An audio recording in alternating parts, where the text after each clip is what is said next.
बिस्मिल्लाहिर्रहमानिर्रहीम, अस्सलाम वालेकुम। मैं हूं मुबशिर अहमद। तो स्टूडेंट, आज हम एक बहुत ही इंपॉर्टेंट आर्टिकल पढ़ेंगे, चैप्टर नंबर 13 करंट इलेक्ट्रिसिटी का, ईएमएफ और टर्मिनल पोटेंशियल डिफरेंस। आज हम ईएमएफ और टर्मिनल पोटेंशियल डिफरेंस का प्रैक्टिकल भी करेंगे, इसको सीखेंगे भी, इसको समझेंगे भी। सिर्फ पढ़ेंगे नहीं, मैं आपको प्रैक्टिकल करके भी दिखाऊंगा कि ईएमएफ और टर्मिनल पोटेंशियल डिफरेंस का फ़र्क है। थंबनेल के अंदर आपने पिक्चर को देख ही लिया होगा। तो आइए स्टार्ट करते हैं आज का लेक्चर। बड़े ही ध्यान से आज आपने आज का लेक्चर सुनना है बेटा। तो ईएमएफ बेसिकली है क्या? अक्सर बच्चे इसमें कन्फ्यूजन का शिकार रहते हैं, सर ईएमएफ और पोटेंशियल डिफरेंस ये सेम लग रहे हैं, इनमें क्या फ़र्क है? तो अगर तो मैं इसको दो लफ्ज़ों में ख़त्म करूँ, ज़रा आप तवज्जो करें। ये ईएमएफ है, इलेक्ट्रोमोटिव फोर्स। ईएमएफ और पोटेंशियल डिफरेंस, इनमें अगर मैं दो लफ्ज़ों में कहानी ख़त्म करूँ ना, अगर पूरे लेक्चर को हम समर अप करें तो बच्चे ईएमएफ जो है वो नेगेटिव टू पॉजिटिव टर्मिनल होती है, और जो पोटेंशियल डिफरेंस है वो पॉजिटिव टू नेगेटिव टर्मिनल होता है। ये ज़रा आपने इसको ज़हन में रखना है। यानी कि जो नेगेटिव से पॉजिटिव टर्मिनल में बैटरी वर्क डन करेगी, एनर्जी सप्लाई करेगी, वो ईएमएफ है, और जो पॉजिटिव से नेगेटिव होगा वो पोटेंशियल डिफरेंस है। यानी कि लो से हाई है तो ईएमएफ है, और अगर हाई से लो चार्ज मूव कर रहे हैं तो वो उनका पोटेंशियल डिफरेंस है। यानी कि आपने, मैं अभी डिटेल समझाता हूँ, लेकिन फिल वक्त इतना नोट करें कि ईएमएफ हमेशा नेगेटिव से पॉजिटिव होगी और पोटेंशियल डिफरेंस हमेशा पॉजिटिव से नेगेटिव होगा, हाई से लो। तो ये तो है इनमें बेसिक थोड़ा सा फ़र्क। तो बेटा अब ज़रा आगे देखिएगा, हम ईएमएफ को पहले पढ़ते हैं और फिर टर्मिनल पोटेंशियल डिफरेंस को। तो ईएमएफ का मतलब क्या है जी? इलेक्ट्रोमोटिव फोर्स, जिसको हम समटाइम ईएमएफ भी कहते हैं। अच्छा बच्चे, ये फोर्स नहीं है, ये जो आप समझते हैं ना फोर्स, अगर ये फोर्स होती तो फिर इसका यूनिट तो न्यूटन होता। ये फोर्स नहीं है बेसिकली, ये जो आप फोर्स समझ रहे हैं ना, फोर्स का यूनिट न्यूटन है, ये वो फोर्स नहीं है। इलेक्ट्रो का मतलब है चार्ज, और मोटिव का मतलब है मोटिवेट करना किसी को। फोर्स का मतलब है, जिस तरह नहीं हम कहते यार तू मुझे फोर्स ना कर, ये एक फिजिकली है कि चार्ज को आप फोर्स का नाम दे रहे हैं। जो चार्ज को मोटिवेट करके धक्का लगा रहे हैं ना, उसको फोर्स का नाम दे रहे हैं। तो ये बेसिकली वो फोर्स नहीं है जो आप समझ रहे हैं। तो आइए स्टार्ट करते हैं जी, इलेक्ट्रोमोटिव फोर्स, ईएमएफ। तो जी बेटा, ये मैं एक बैटरी बना लेता हूँ, ज़रा आप तवज्जो करें कि ये मेरे पास एक सेल है, दिस इज अ सेल। एक सेल का पॉजिटिव टर्मिनल है। अब ये मैंने जानबूझ के ऐसे बनाई है, अगर आप बाजार से जाए ना सेल लेने के लिए तो आपको ऐसा ही दिखाई देता है।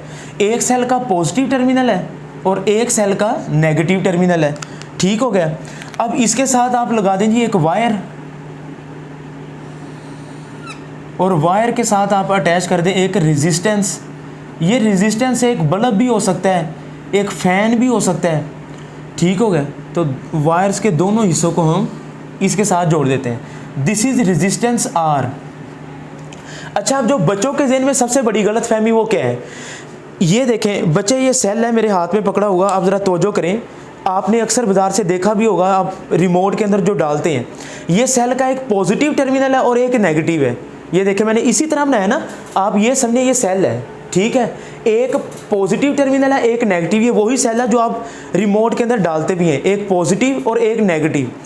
ये इस वक्त जो मेरे हाथ में सेल पकड़ा है ना, इसके ऊपर ये रीडिंग भी कुछ शो कर रहा है। आप ज़रा इसको देखें तो ये 1.5 V लिखा हुआ आपको नज़र आएगा। ठीक है, अब ये 1.5 V बेसिकली क्या है? ये इस सेल की ईएमएफ है।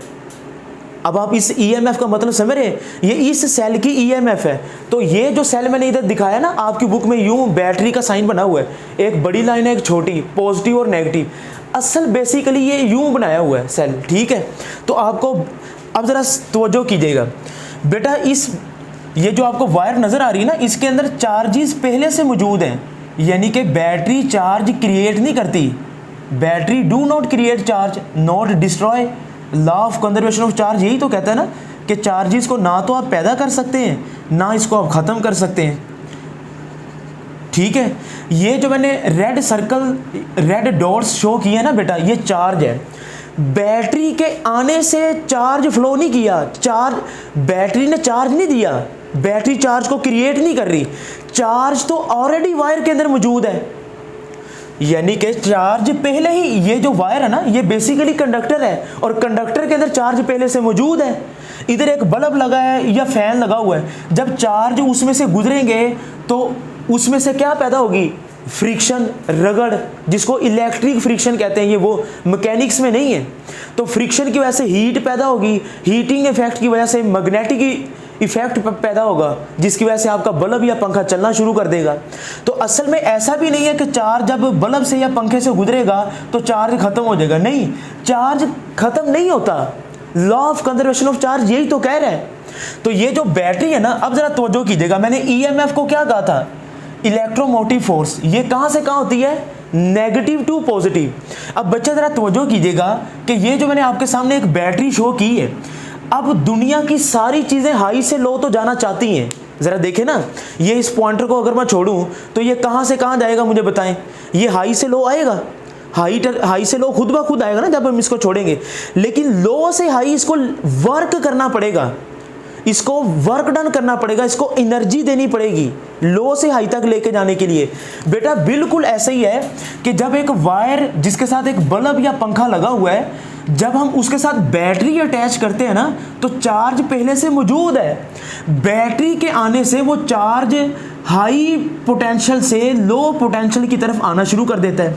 अब आप देखें, चार्ज हाई से लो तो आ गया, अगर ये पॉजिटिव है ना तो ये टर्मिनल भी पॉजिटिव है, पॉजिटिव के साथ कनेक्ट है ना, और ये नेगेटिव है। बात समझ रहे हैं। अब ये चार्ज हाई से लो तो खुद ब खुद गिरेगा, यानी कि ये देखें ना, ये हाई से लो यूं खुद ब खुद आएगा, हाई टर्मिनल से लो टर्मिनल की तरफ, पॉजिटिव से नेगेटिव की तरफ खुद ब खुद आएगा। लेकिन जैसे ही ये चार्ज इधर आएगा तो मुझे बताएं कि लो से हाई इसको कौन लेके जाएगा, ये नेगेटिव है ना और ये पॉजिटिव है, ठीक है, मैंने इधर दोनों तरफ शो कर दी है। अब हाई से लो तो चीज़ें खुद ब खुद आना चाहती हैं, लेकिन जब चार्ज इधर पहुंचेगा ना बैटरी के नेगेटिव टर्मिनल पर, तो चार्ज तो कहेगा भाई मेरे पास तो एनर्जी नहीं है। तो उधर ये सेल कहेगा, ये बैटरी जिसको मैंने सेल का नाम दिया है, ये जब चार्ज इधर पहुंच जाएगा ना, देखें जब ये सेल इधर से देखें जरा तवज्जो करें, ये सेल है ना, जब ये खुद ब खुद यहां से घूम के यहां तक आ जाएगा, ये सेल के लोअर टर्मिनल तक, जब ये सेल के लोअर टर्मिनल तक पहुंचेगा ना ये, ठीक है, यहां तक चार्ज आ गया। अब यहां पर जब चार्ज पहुंच जाएगा तो चार्ज के पास एनर्जी तो नहीं है, तो फिर क्या करेंगे, तो सेल के अंदर मौजूद सेल की chemical energy, this is called law of conservation of energy. तो सेल की केमिकल एनर्जी जब चार्ज इधर लो एंड पे पहुंचेगा ना नेगेटिव पे, तो नेगेटिव से पॉजिटिव तक, यहां से यहां तक, नेगेटिव से पॉजिटिव तक चार्ज को कौन लेके जाएगा, ये सेल लेके जाएगा। इसका मतलब है ये सेल एनर्जी सप्लाई कर रहा है, किसको, चार्ज को, कहां से कहां, नेगेटिव से पॉजिटिव टर्मिनल की तरफ। तो यही तो सेल की ईएमएफ है, इसी को तो ईएमएफ कहते हैं। तो आइए अब इसकी डेफिनेशन लिखते हैं बच्चे ईएमएफ की, the work energy supplied, EMF की डेफिनेशन देखें, the energy supplied to the unit positive charge, energy supply to the unit positive charge in moving, कहां से कहां मूव कर रहा है, ईएमएफ में मैंने आपको बताया भी था, in moving from negative end to positive end, from negative end to positive end, ठीक है, इनसाइड द सेल, सेल के अंदर ही। याद रखिएगा जो ईएमएफ होती है वो इनसाइड द बैटरी या इनसाइड द सेल ही होती है, यानी कि यहां से यहां तक। अब जरा दोबारा देखें डेफिनेशन को, द एनर्जी सप्लाइड, यानी कि ये देखें, ये चार्ज है ना, ये बैटरी है, हाई से लो तक आ गया, ठीक है, energy supplied to the unit positive charge, इस चार्ज को ये बैटरी की केमिकल एनर्जी, अब देखना सेल बेसिकली है क्या, this is a source of energy. Cell एक ऐसी डिवाइस है जो केमिकल एनर्जी को इलेक्ट्रिकल एनर्जी में कन्वर्ट कर देता है, या दूसरे लफ्जों में नॉन इलेक्ट्रिकल एनर्जी को इलेक्ट्रिकल एनर्जी में कन्वर्ट कर देता है। तो जैसे ही हम सेल लगाएंगे तो बैटरी ने चार्ज दिया नहीं है, चार्ज पहले मौजूद है, तो सेल के आने से, इस बैटरी के आने से चार्ज फ्लो में आ गया, हाई से लो आ जाएगा। अब जब लो टर्मिनल पे पहुंचेगा तो ये सेल जो है, ये जो बैटरी है, चार्ज को लो से उठाएगी, यहाँ पे लाके फिर छोड़ देगी। तो लो से हाई तक कौन लेके जा रहा है? ये बैटरी लेके जा रही है, ये सेल लेके जा रहा है लो से हाई। तो यही तो मैं कहना चाह रहा हूँ, from negative end to positive end. तो जो नेगेटिव से पॉजिटिव एंड तक बैटरी, ये हर सेल के ऊपर लिखा होता है ना 1.5 V या 2 V। तो ये जो वोल्ट है ना, V स्टैंड्स फॉर वोल्ट, यही इसका यूनिट है। तो बच्चे इसकी इक्वेशन क्या आ जाएगी? ईएमएफ को हम E से ज़ाहिर करेंगे। तो E इज इक्वल टू, ये देखें आपने क्या सप्लाई की?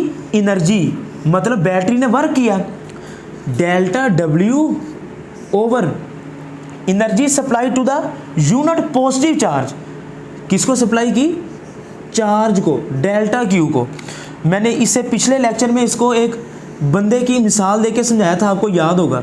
तो E is equal to delta W over delta Q, work done per unit positive charge. मैं मिसाल देता हूँ, जिस तरह मैंने पिछले लेक्चर में समझाया था ना, ये एक बंदा है, ठीक है, ये एक इंसान है, ये पॉजिटिव टर्मिनल है, ये नेगेटिव, ये दो चार्जेस हैं। मुझे बताएं कि जब ये दो चार्जेस को हम हाई एंड पे छोड़ेंगे तो ये हाई से लो तो खुद ब खुद गिर जाएंगे।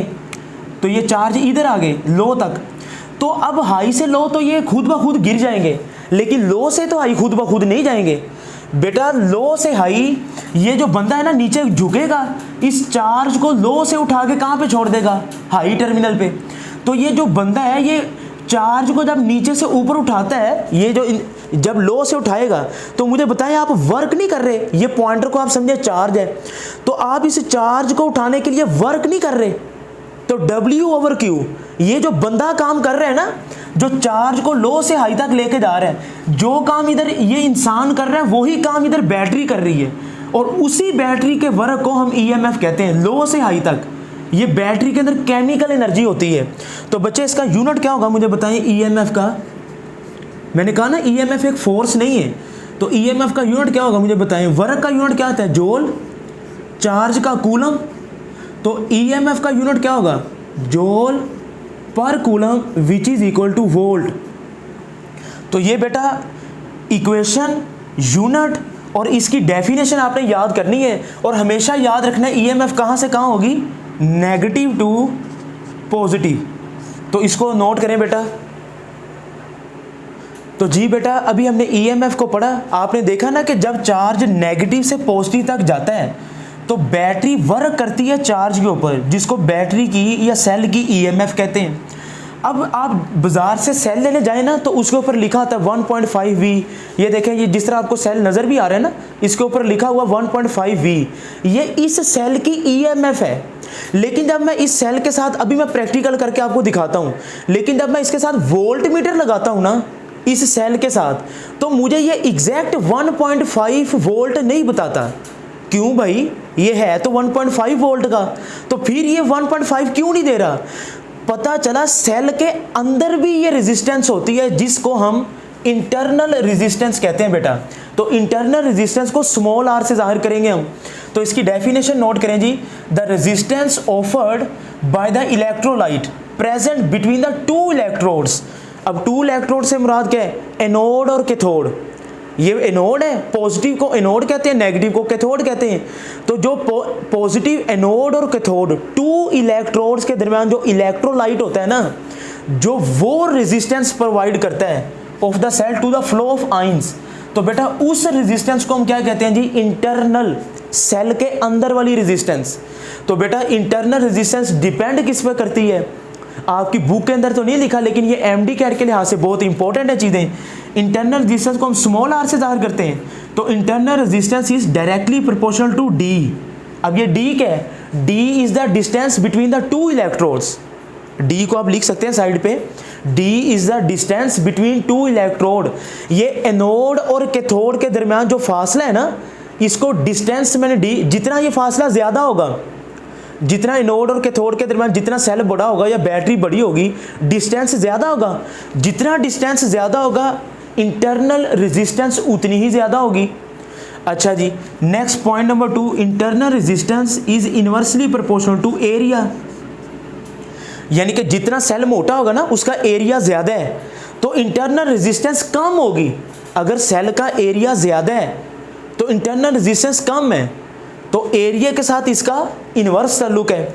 तो internal resistance is directly proportional to concentration of electrolyte, ठीक है। और internal resistance is inversely proportional to temperature. तो ये बेटा 4 इफेक्ट हैं जो कि आपके एमडी कैट में पूछे भी जा सकते हैं। अलबत्ता बोर्ड लेवल पे अगर आप इसको लिख दें तो गलत नहीं है, तो थोड़ी सी एक्स्ट्रा चीज़ है, लेकिन ये आपको पता होनी चाहिए, ठीक है। इंटरनल रेजिस्टेंस किन किन फैक्टर के ऊपर डिपेंड करती है और ये सेल के अंदर ही होती है। अब आइए अब हम इसका प्रैक्टिकल करते हैं। तो जी बेटा इसके प्रैक्टिकल का टाइम आ चुका है। तो अब हमने 2 चीज़ें पढ़ी हैं, ईएमएफ और इंटरनल रेजिस्टेंस। मैंने कहा ना तो सेल की ईएमएफ, ये मैं थोड़ा सा बड़ा सेल लेके आया हूँ आपके लिए। अब आप ज़रा देखें, एक पॉजिटिव टर्मिनल है और एक नेगेटिव, नज़र आ रहे हैं ना। और ये है जनाब उसकी ऊपर लिखा हुआ 1.5V, ठीक है, 1.5V लिखा हुआ है ना, ठीक है। और एक पॉजिटिव टर्मिनल है और एक नेगेटिव है, ठीक है। अब आप ज़रा देखें, हम जो ये डायग्राम पढ़ी ना, इधर बल्ब है या पंखा, ये रेजिस्टेंस है। तो ये है आपके पास एक सेल। तो जब आप सेल को लगाते हैं ना, बैटरी को लगाते हैं, तो पॉजिटिव से नेगेटिव तो खुद ब खुद चार्ज आता है, लेकिन जब चार्ज यहाँ पे आके फंस जाता है ना, चार्ज जब बैटरी के नेगेटिव टर्मिनल पे आता है तो वो कहता है भाई मेरे पास चार्ज नहीं है, मेरे पास एनर्जी नहीं है। तो ये सेल क्या करता है, इसको वर्क करता है। इसके अंदर होती है केमिकल एनर्जी, ये नॉन इलेक्ट्रिकल एनर्जी को इलेक्ट्रिकल में कन्वर्ट करता है। ये चार्ज को नेगेटिव से उठा के पॉजिटिव तक लेके आता है। तो ये है सेल की ईएमएफ जो कि शो कर रहा है 1.5V।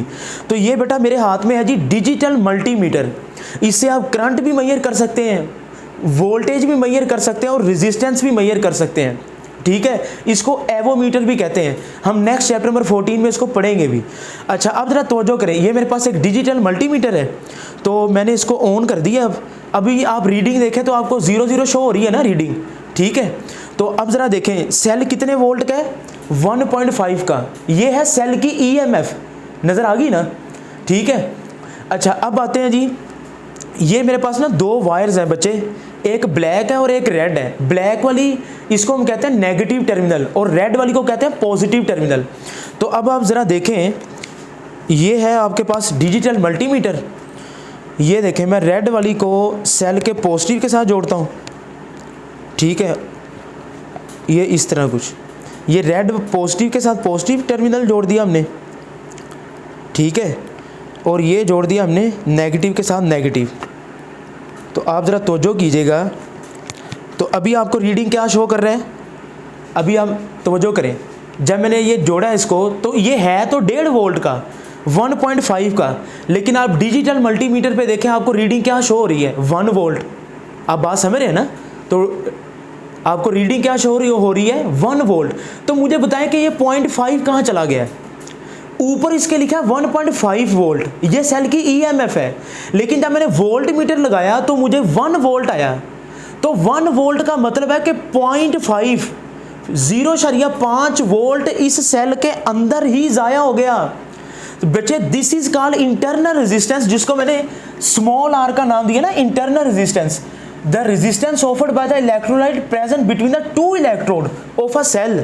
इस सेल के जो पॉजिटिव और नेगेटिव, एनोड और कैथोड, इसको इलेक्ट्रोड कहते हैं। इस 2 इलेक्ट्रोड के दरमियान जो इलेक्ट्रोलाइट प्रेजेंट होता है ना, ये इंटरनल रेजिस्टेंस उस पर भी डिपेंड करती है। तो आई होप कि आपको ये समझ आया होगा। तो जी बेटा अभी हमने ईएमएफ और इंटरनल रेजिस्टेंस को पढ़ा। अब आती है बारी टर्मिनल पोटेंशियल डिफरेंस की। आपने देखा कि सेल के ऊपर लिखा होता है 1.5, लेकिन वो हकीकत में हमें 1 वोल्ट दे रहा है। इसका मतलब है सेल के अंदर भी कुछ रेजिस्टेंस लॉस हैं, जिसको हम इंटरनल रेजिस्टेंस कहते हैं। अच्छा जब हम उस सेल के साथ कोई बल्ब या पंखा छोटा कह दें आप 12 वोल्ट का सेल भी तो हो सकता है ना, या 12 वोल्ट की बैटरी भी ले सकते हैं आप, ठीक है ना, है तो वो भी एक सेल ही है। तो अब ज़रा तवज्जो करें, जब आप उसको किसी सर्किट के साथ, पंखे के साथ या बल्ब के साथ जोड़ते हैं, जब उसमें से करंट निकलना शुरू हो जाता है ना, फ्लो ऑफ चार्ज, करंट का मतलब क्या है, फ्लो, तो flow of charge is called current. तो जब करंट बहता है तो हम क्या कहते हैं उसको, टर्मिनल पोटेंशियल डिफरेंस। तो पोटेंशियल को V से, असल में पोटेंशियल डिफरेंस को डेल्टा V से करते हैं, लेकिन आपकी बुक वाला V ही लिखता है, और V के साथ जो छोटा सा T लिखा है ना, दिस इज कॉल्ड टर्मिनल। तो बच्चे the potential difference across the terminals of a battery when current is being drawn from it, कि जब उस बैटरी में से करंट निकलना शुरू हो जाए, जब इस बैटरी में से the potential difference across the terminal of battery. तो ये इधर आप देखें ना कि ये मेरे पास एक क्या है, the potential difference across the terminals of battery, जब इसमें से करंट निकलना शुरू हो जाए, बात समझ रहे हैं ना, जब इसके साथ मैं बल्ब कोई लगा दूं या कोई पंखा अटैच कर दूं छोटा सा, तो जब इसमें से करंट निकलना शुरू हो जाए, उस वक्त जो उसका वोल्टेज होगा वो टर्मिनल पोटेंशियल डिफरेंस होगा। तो बच्चे आपको टर्मिनल पोटेंशियल डिफरेंस की डेफिनेशन समझ आई। तो आइए इसकी इक्वेशन और प्रूव करते हैं। ये मेरे पास है जी एक सेल, एक नेगेटिव टर्मिनल और एक पॉजिटिव टर्मिनल, और ये साथ में सेल की small R internal resistance show करवाई गई है, ठीक है। इसी के साथ मैं क्या लगा देता हूँ जनाब, एक कैपिटल आर रेजिस्टेंस, ठीक है, ये आ गया। अब ज़रा तवज्जो करें, इसको मैं एक बॉक्स बना देता हूँ छोटा सा, जो कि शो कर रहा है कि ये एक सेल ही है। तो ये पॉजिटिव टर्मिनल, ये negative, this is small R internal resistance, और ये कैपिटल आर है एक्सटर्नल रेजिस्टेंस। ये कोई बल्ब भी हो सकता है, ये कोई फैन भी हो सकता है, ठीक है। और इनके दरमियान क्या लगा दिया मैंने, एक वोल्ट मीटर, जो अभी मैंने आपको दिखाया भी है। और इधर एक लगा हुआ जनाब एक स्विच। तो जैसे ही स्विच को हम क्लोज करेंगे तो ये बैटरी करंट नहीं देगी, चार्ज, करंट का मतलब है फ्लो, चार्ज पहले ही मौजूद है, बैटरी के आने से वो चार्ज फ्लो में आ गया, तो flow of charge is called current. तो बैटरी जब आएगी तो करंट फ्लो करना शुरू करेगा। बच्चे याद रखिएगा, ये बैटरी है, ये रेजिस्टेंस है, ये वही जो हमने डायग्राम पहले बनाई है, उसको थोड़ा सा यूं लैंडस्केप में दिखा दिया गया है। याद रखें, वोल्ट मीटर को सर्किट में हमेशा पैरेलल अटैच करते हैं। ये वोल्ट मीटर को दोनों के दरमियान लगाया ना, पैरेलल अटैच है। ये वही वोल्ट मीटर जो अभी मैंने थोड़ी देर पहले आपको दिखाया है। तो बच्चे अगर आप देखें, इसका प्रूव करते हैं according to Ohm's law. So Ohm's law क्या कहता है आपको जी बच्चे, V is equal to I R, ठीक है। अब V की जगह पे मैं क्या लिखूंगा, E, इस सेल की जो EMF है कितनी थी, 1.5 V, याद है ना आपको, वो 10 वोल्ट का भी हो सकता है, हम अपनी आसानी के लिए कह लेते हैं। तो V की जगह पे मैं E लिखूंगा, I। अब इसके अंदर दो रेजिस्टेंस लगी हैं बच्चे, बताएं कौन कौन सी, एक एक्सटर्नल और एक इंटरनल। तो अब दोनों सीरीज में हैं, तो सीरीज में क्या लिख देंगे, capital R plus small r, ठीक है। कैपिटल R, I की जगह पे मैंने I लिखा, R की जगह पे मैंने लिखा capital R plus small r। ये एक्सटर्नल है, ये इंटरनल है। अब इसको मल्टीप्लाई करें जी, E is equal to I R plus I R plus इसके साथ। अब ये आपके पास एक फाइनल इक्वेशन आ चुकी है, E is equal to I R plus I R. अब ज़रा इस इक्वेशन का मतलब क्या, ज़रा उसको समझें बच्चे। ये जो E है ना, इसको मैं लिखता हूँ दिस इज एनर्जी गेन। ये वो एनर्जी गेन है जो चार्ज गेन करता है नेगेटिव से पॉजिटिव टर्मिनल तक। और पोटेंशियल डिफरेंस कब होगा, पॉजिटिव से नेगेटिव। तो ये उसने इक्वेशन की लेफ्ट साइड है, ये राइट, ये इक्वेशन की लेफ्ट साइड है, ये राइट साइड है। जब चार्ज नेगेटिव से पॉजिटिव एनर्जी गेन करेगा तो कुछ वो एनर्जी गेन कर लेगा, उसके बाद कुछ एनर्जी इधर लॉस करेगा और कुछ बैटरी के अंदर ही। याद है मैंने आपको बताया था कि सेल तो 1.5 का था, लेकिन रीडिंग तो वो 1 वोल्ट की शो कर रहा है। इसका मतलब 0.5 उसने, ये जो आई आर है ना, small I R, this is energy loss, energy loss, और ये भी एनर्जी लॉस है। अब इन दोनों में फ़र्क क्या है, ये जो एनर्जी लॉस है ना, एनर्जी लॉस जिसके साथ स्मॉल आर लिखा है, ये इनसाइड द बैटरी, इधर सेल के अंदर ही एनर्जी लॉस है। तो आपने देखा ये law of conservation of energy नहीं है, एनर्जी जितनी गेन की उतनी लॉस कर दी। जितना चार्ज नेगेटिव से पॉजिटिव एनर्जी गेन कर रहा है, उतना ही पॉजिटिव से नेगेटिव वो एनर्जी लॉस भी कर रहा है। तो energy gain is equal to energy loss. Left hand side is equal to right hand side, this is called law of conservation of energy. बच्चे याद है आपको फिजिक्स में हमेशा एक जैसी चीज़ें ऐड करते थे। तो अगर ये ईएमएफ है, इसका यूनिट वोल्ट है, तो ज़रा इस चीज़ को आप नोट कीजिएगा। इसको मैं बता दूं, अभी आपने नोट कर लिया ना, फिजिक्स में हमेशा एक जैसी चीज़ें ऐड होती हैं। अगर ये ईएमएफ है, इसका यूनिट वोल्ट है, तो ये भी V is equal to I R, इसका यूनिट भी वोल्ट होगा, इसका यूनिट भी वोल्ट होगा। ये वो पोटेंशियल ड्रॉप है जो एक्सटर्नल रेजिस्टेंस में हो रहा है, और ये वो पोटेंशियल ड्रॉप है जो इंटरनल में हो रहा है तो ये पोटेंशियल ही ना, तो वो तीनों का यूनिट वोल्ट है, क्योंकि फिजिक्स का उसूल है ना, आप एक जैसी चीज़ों को ऐड करते हैं। ठीक है बेटा, तो एक तो बात आपने ये जहन में रखनी है अपने। अब दूसरी बात जरा देखें कि ये जो कैपिटल आई आर है, ये जो कैपिटल आई आर है, इसको मैं टर्मिनल पोटेंशियल डिफरेंस कह सकता हूँ। तो क्या आ जाएगी हमारे पास equation, E is equal to, ये जो कैपिटल आई आर है ना, इसको मैं VT का नाम देता हूँ, VT plus I are, VT plus I R. अब ज़रा तवज्जो कीजिएगा इस इक्वेशन के ऊपर। जी बेटा ज़रा इस चीज़ को नोट कीजिएगा। तो जी बेटा आप ज़रा तवज्जो कीजिएगा, E is equal to I R plus I are.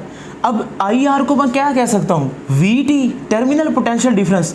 तो इक्वेशन हमारे पास क्या आ गई, E is equal to VT plus I R. अब मैंने इसके दो पार्ट्स किए हैं। देखें, ये जो बैटरी हमने ली है, ये तो चले फिक्स बैटरी थी। आप बताएं, ये नॉन रिचार्जेबल थी, लेकिन कुछ सेल ऐसे भी तो होते हैं ना जो चार्ज भी हो जाते हैं। जिस तरह आपके मोबाइल की बैटरी है, अगर ये डिस्चार्ज होती है तो बाद में आप इसको चार्ज नहीं करते। तो हमारी बुक में सिर्फ डिस्चार्जिंग का केस का जिक्र है, चार्जिंग का जिक्र नहीं है। लेकिन बेटा अगर आप बुक में 13.6 न्यूमेरिकल देखें ना, तो उस न्यूमेरिकल में बिल्कुल यही कॉन्सेप्ट दिया गया है। अब ज़रा तवज्जो कीजिएगा, MD कैट के लिहाज से भी और बोर्ड लेवल के लिहाज से भी ये बहुत इंपॉर्टेंट है। अब इस इक्वेशन के दो हिस्से मैंने किए हैं, चार्जिंग और डिस्चार्जिंग। अगर अभी ज़रा इस चीज़ को छोड़े, आप बुक वाले पे गौर करें। डिस्चार्जिंग, बैटरी करंट दे रही है, यानी कि बैटरी एज अ सोर्स है, बैटरी करंट दे रही है, तो बेटा क्या होगा, VT किसके इक्वल आ जाएगा, प्लस आई आर, इधर आके क्या हो जाएगा माइनस, तो VT is equal to E minus I R. ठीक है, इसका मतलब है कि टर्मिनल पोटेंशियल डिफरेंस EMF से कम है, हम बैटरी को एज ए सोर्स यूज कर रहे हैं। तो ये MCQs के लिहाज से आपने याद करना है, VT is equal to E minus I R. इसका मतलब क्या है, मिसाल के तौर पर वो जो मैंने आपको कहा था कि बैटरी कितने वोल्ट की थी, 1.5, याद है 1.5, लेकिन रीडिंग कितनी शो हो रही थी, अभी मैंने आपको प्रैक्टिकल करके दिखाया है। तो बैटरी 1.5 की थी, रीडिंग आपको शो हो रही थी 1 वोल्ट, याद है ना। तो वो 0.5 कहाँ गया, वो ये है 1.5 माइनस 0.5, तो ये 1 वोल्ट ही आ जाएगा ना। तो ये वही प्रैक्टिकल है जो अभी हमने डिस्चार्जिंग के केस में किया भी है। अब बात समझ रहे हैं ना, जो सेल के, इसका मतलब जब बैटरी करंट देना शुरू कर देगी तो टर्मिनल पोटेंशियल डिफरेंस EMF से कम होगा। अच्छा, इसका उलट नहीं हो सकता, अब बैटरी करंट दे रही है तो बैटरी करंट ले भी तो सकती है ना, वो बैटरी चार्ज भी तो हो सकती है, तो ये सारा प्रोसेस उसका उलट हो जाएगा। तो चार्जिंग के केस में माइनस आई आर की जगह पे क्या आ जाएगा, प्लस आई आर, क्योंकि अब बैटरी के अंदर करंट जा रहा है, वो चार्ज अप हो रही है। तो E प्लस आई आर याद रखना है, अगर E माइनस आई आर है तो डिस्चार्जिंग है, E प्लस आई आर है तो चार्जिंग है। तो उस केस में अगर बैटरी 1.5 की है तो हो सकता है आपको 1.7 वोल्ट मिलना शुरू हो जाए। ये 13.6 न्यूमेरिकल में दिखाया हुआ है, आप ज़रा उस न्यूमेरिकल में देखें। ठीक है, तो उस केस में क्योंकि battery as a load use हो रही है, तो ठीक है बच्चे, तो ये चार्जिंग और डिस्चार्जिंग को आप नोट करें। तो जी बेटा ज़रा 2 MCQs नोट कीजिएगा। EMF is the cause and potential difference is an effect. EMF हमेशा मौजूद होगी, वो तो सेल की अपनी है ना, बेशक सेल वो करंट दे या ना दे, EMF is always present when no current is drawn. EMF एक कॉज है और पोटेंशियल डिफरेंस उस कॉज का इफेक्ट है। जिस तरह मैंने आपको ओहम लॉ में कहा था कि potential difference is a cause और current is a effect, Ohm law में आपको जरा डिटेल में समझाया था। तो बच्चे ये 2 MCQs नोट कीजिएगा, ओपन सर्किट और क्लोज सर्किट। अगर सर्किट ओपन होगा तो करंट फ्लो ही नहीं करेगा, करंट 0। तो इक्वेशन अभी मैंने बताई, VT is equal to E minus I R. क्योंकि हमारी बुक में चार्जिंग का केस, डिसचार्जिंग का केस का जिक्र है, चार्जिंग का जिक्र नहीं। चार्जिंग वाला सिर्फ आपने एमसीक्यूज के लिहाज से करना है। तो जब करंट जीरो होगा तो उस वक्त टर्मिनल पोटेंशियल डिफरेंस और ईएमएफ इक्वल होंगी, ये एमसीक्यूज आ सकता है। ओपन सर्किट में ईएमएफ और टर्मिनल पोटेंशियल डिफरेंस इक्वल होते हैं, जबकि क्लोज सर्किट में करंट जीरो नहीं है। तो VT is equal to E minus IR, तो जाहिर बात है टर्मिनल पोटेंशियल डिफरेंस ईएमएफ से कम होगा। तो ये ओपन और क्लोज सर्किट, ये एमसीक्यूज नोट कर लें। तो जी बेटा अब हम इसकी मैक्सिमम पावर आउटपुट निकालते हैं। तो देखिए सर्किट आपके पास इधर भी वही बनेगा, when a charge move from higher terminal to low terminal, तो वो अपनी पोटेंशियल एनर्जी को लॉस करेगा। तो वो पोटेंशियल एनर्जी 1 सेकंड में कितनी लॉस होती है, वही उसकी आउटपुट पावर है। तो बच्चे ये स्टेप तो वही है जो भी हमने पहले किए हैं, according to Ohm law V is equal to IR। अब V की जगह पे क्या लिखेंगे, E, सेल की EMF I। अब दो रेजिस्टेंस लगे हैं, एक्सटर्नल प्लस इंटरनल, एक ये है और एक ये है। Capital R plus small r, I की वैल्यू क्या आ जाएगी, ये इधर डिवाइड हो जाएगा E over capital R plus small r। अब ये सेल के साथ बैटरी, ये जो एक्सटर्नल रेजिस्टेंस है ना बेटा, ये सीरीज में कनेक्ट है, और सीरीज का आउटपुट पावर का फार्मूला क्या होगा, power output is equal to I²R। ये अगर आपने ये लेक्चर नहीं देखा तो इलेक्ट्रिक पावर और थर्मिस्टर पे मैंने अलग लेक्चर बनाया हुआ है। तो उसमें मैंने पावर के 3 फार्मूले, जनरल फार्मूला अलग है, सीरीज का अलग है, पैरेलल का अलग है, तो आप लेक्चर को लाजमी सुनिएगा। तो बच्चे आई की वैल्यू पुट करवाएं। आई की वैल्यू क्या आ जाएगी, E over capital R plus small r into R। अब उसका स्केयर है ना, आई का स्केयर है।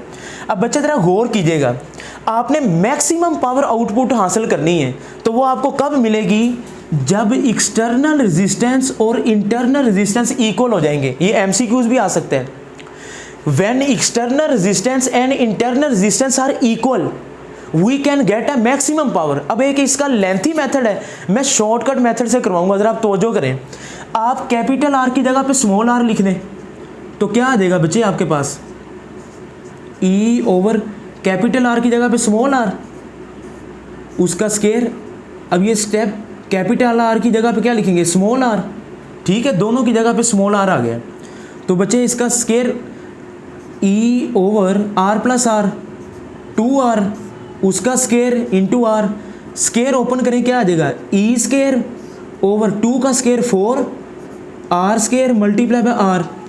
तो अब आप ज़रा गौर करें कि एक R से एक R कैंसिल, तो ये जो आउटपुट पावर है, तो ये एक शॉर्टकट मेथड है, आपकी बुक में ना लेंथी मेथड यूज़ किया हुआ है।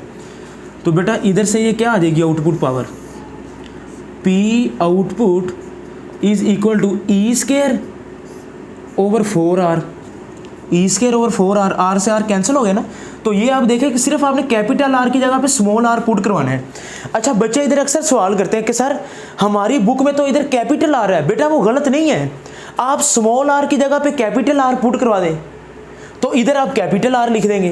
तो ये दोनों केसेस में ठीक है, क्योंकि उसकी वजह ये कि इंटरनल और एक्सटर्नल रेजिस्टेंस ही बराबर है।